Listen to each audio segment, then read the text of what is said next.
if it has not, if that clause were not there, Yeah. maybe we would have had more than we have now. And unfortunately, the politicians don't even look at the national character. They don't look at the problems that it may cause for the country. Yeah. All they want is, I want this license, I belong to this, we are in charge, we are not only in charge, we are in government, and so whatever we want, we can get. We I can know get. people who got those licenses under, under few day, wheels. Okay. Just because all they need to do. In fact, there were instances when even NBC, they had to be say, "Okay, bring this application," because ordinarily you must apply. Yeah. You must apply, and your application must go through the NBC. Okay. But because of not of processing. So now let's look at you applying. Yes. What does it take, or what are the requirements really? Because for me, I felt Yeah. that if you have a process, somebody must meet up with the Yeah. process before you can now say, I want to have a license. You understand? If you are a politician and you have not done anything in media before, and because you are powerful, you want to own a license, don't you think such application should be jettisoned by NBC? But sadly, in this country, even when the clause is there that political parties, for instance, in the constitution of the NBC, Yeah. in the law that set up the NBC, a license cannot go to a political party. A license cannot be given to a religious body. But in the US, they don't care, because the right thing will be done. Whether you are a religious organization or whatever, they will give it to you. But because of our character in Nigeria, the NBC Act says you cannot give license to a political party, you cannot give license to a religious body. But unfortunately, politicians have a way of cornering the process. Yeah. They know how to dance around it. Yeah. So it's they don't ordinarily, it should not be given to whoever.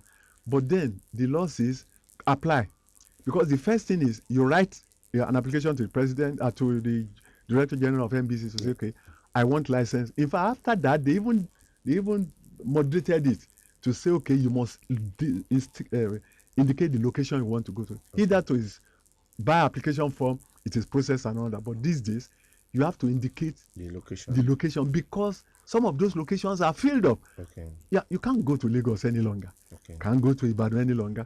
Kaduna, Port Harcourt, you can't go to all those places. The frequencies, they are gone.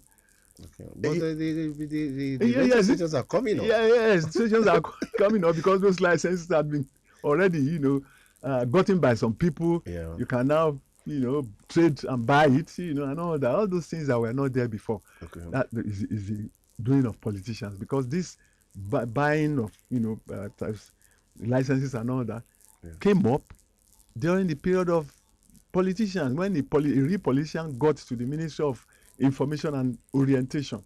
Things changed in NBC. But before that time, NBC had, ministers who were up to date, ministers who knew their onions, and ministers who knew the implications of not allowing NBC to perform its function. Okay. But these days, you can have your way through politics. Okay. You just say, okay, I want license. Now let's look at it from this. I'm thinking, and I feel that can't NBC operate without being under the Ministry of Information? In other crimes, like for instance, in the US, FCC is independent. Okay. Although the president appoints the board members. Yeah. But the main board members, you are talking of senators, you are talking of people who know their onions, engineers and all that. And the chairman stands on his own, and he doesn't take orders from the government. In fact, let's take an example. Okay. There was a time when you look at Janet Jackson, part of her breast, was shown on television. Yeah. And the FCC fined Janet Jackson, but the Senate thought it was not high enough to deter people. That's why the fact that, in the country you talk of LGBT and all that, gay and all that, but they insisted that portion, that period, because we are talking of television, a cultural medium that the youths, can get, they can learn a lot from, and so they still find that station, CBS, $555,000, just to show you that the FCC is independent, and even when the senators, the Senate committee sees that nothing, that something is not high enough, they interfere because they appreciate the import, of television broadcasting, that it has to, be guided very well. So, yes, in Nigeria, when you talk of politicians have a way of twisting the hands of people, and you just have to stand on your own.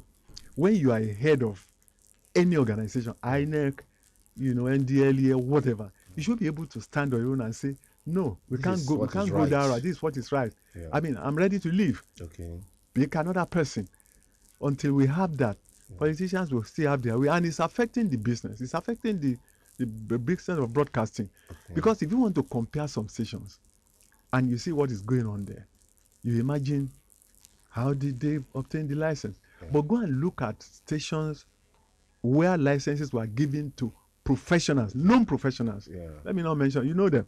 Yeah. Yes, I do. You know them. Yeah. I mean, things are done the right way there. Yeah. And so it's so sad for this country until people are appointed based on their trajectory, their background, their experience, and they can do the right. They can look at the president in the face and say, sorry, I'm ready to throw in the towel, but I won't do this. But it's unlike Nigerians.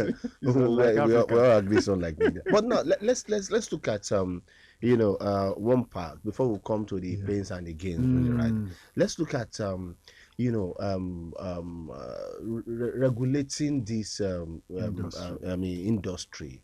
When it comes to the issue of a station going wrong, or not doing things the way it should be, and the regulatory body is trying to say, hey, come, this has not been well done. Recent, if not for the effort of the court that says that fines should holding the hands of the NBC. Yeah, holding the hands of the NBC. NBC, some have divined, or probably some have said that they are becoming unbecoming, in terms of dishing out fines, dishing out queries and lots more, and not minding not authenticating what you have done wrongly, really. Now, away from, we will come to that fine, but let's look at who are the crops of people who should be working in NBC, or who should NBC employ? Because you've come to realize that a lot of times, really, right, you've seen those who don't understand broadcasting working at NBC. You've seen those who know nothing about production. You've seen those, because there is difference between this is the law and the interpretation of the law. You understand? And you realize that it's a lot of times we have people who can read the law but cannot interpret the law. You've seen a situation whereby semantics are just the problem, that somebody who is holding the manual of the law, the NBC code.